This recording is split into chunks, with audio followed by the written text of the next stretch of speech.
So today I wanted to talk about how come the cycles of abuse turn generational.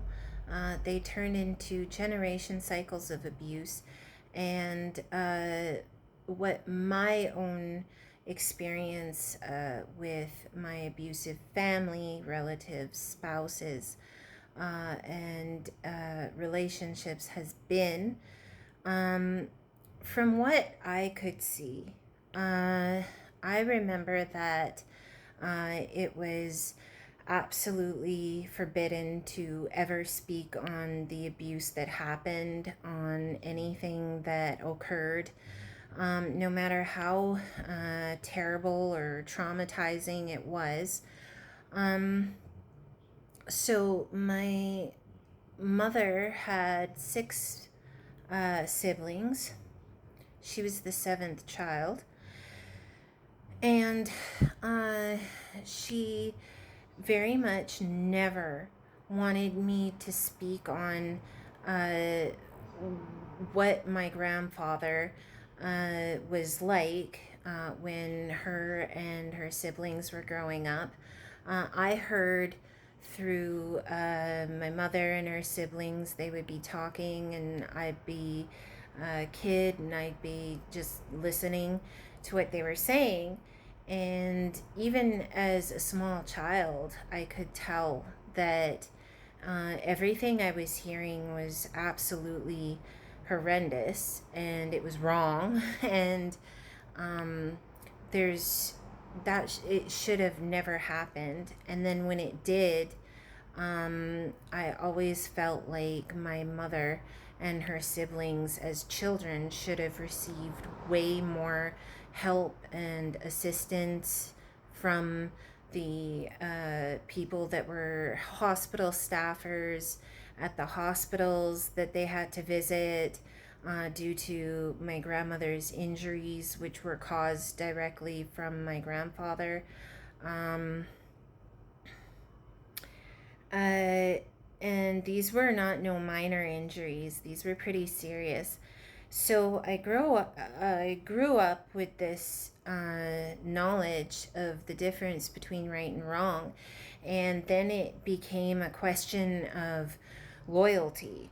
Uh, Within my mother's side of the family, we were never supposed to be disloyal to my grandfather or speak on what was going on.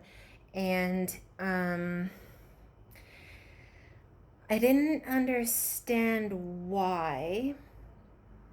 So I watched my aunts and uncles and my mother very carefully, and I realized that part of why was because they were making allowances for what they felt their own flaws were, even though they did nothing wrong or nothing to deserve that. Uh, they could literally feel themselves turning into their parents.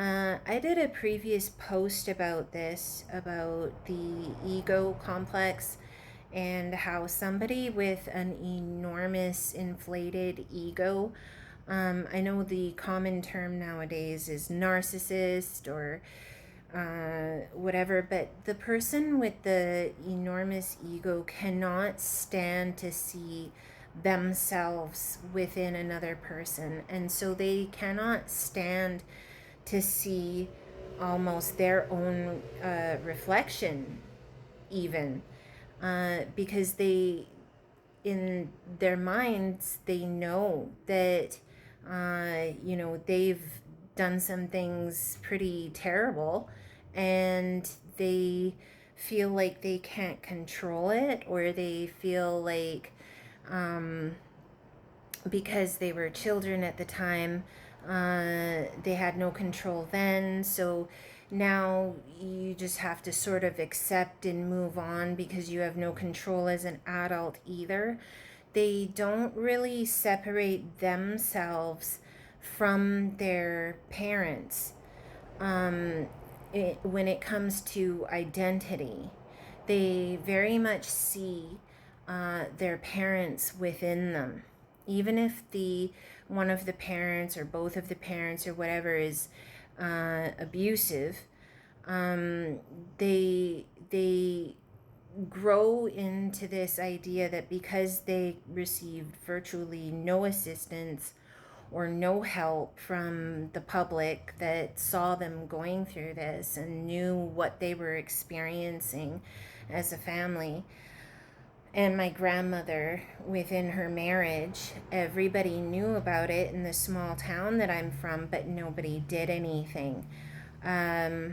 This is when the ego identifies itself as the other person.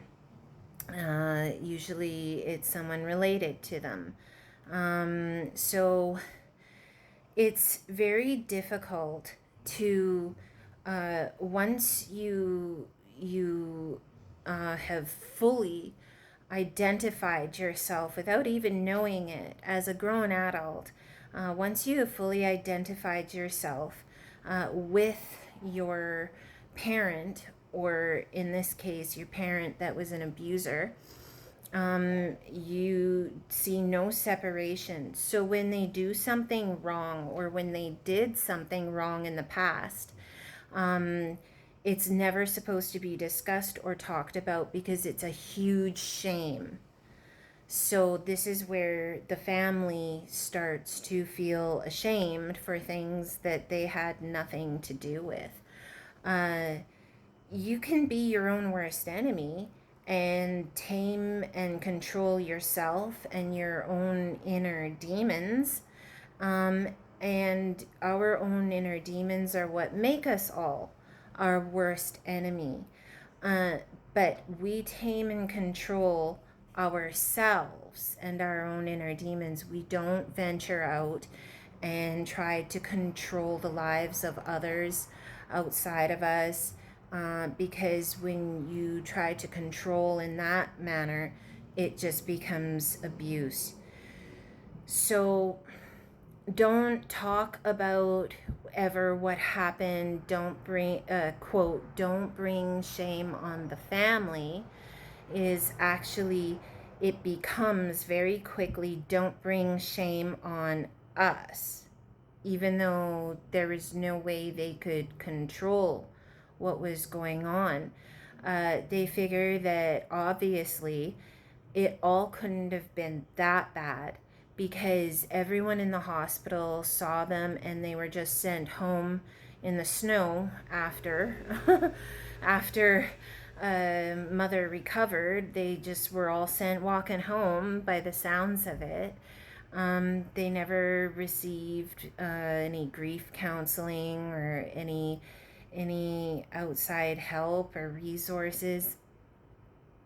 Me, I don't mind personally counseling and things like that, but when I saw my mother going in the wrong direction somehow, endangering others' welfare and endangering her own self, I personally had no problem with going and getting an official document and then going before a judge to see if I could remedy this problem, if maybe we could do an intervention or something like that.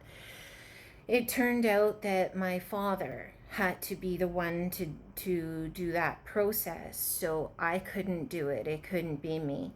So I understood that, and although I felt defeated, that's one thing about me. I don't identify myself personally with a parent. I don't feel I've turned into the parent because I'm too busy identifying what they're doing wrong and then saying it out loud. So I already know what they're doing wrong. There's no confusion in my mind as to the difference between wrong or right. And is it wrong if someone as close as a parent does this thing?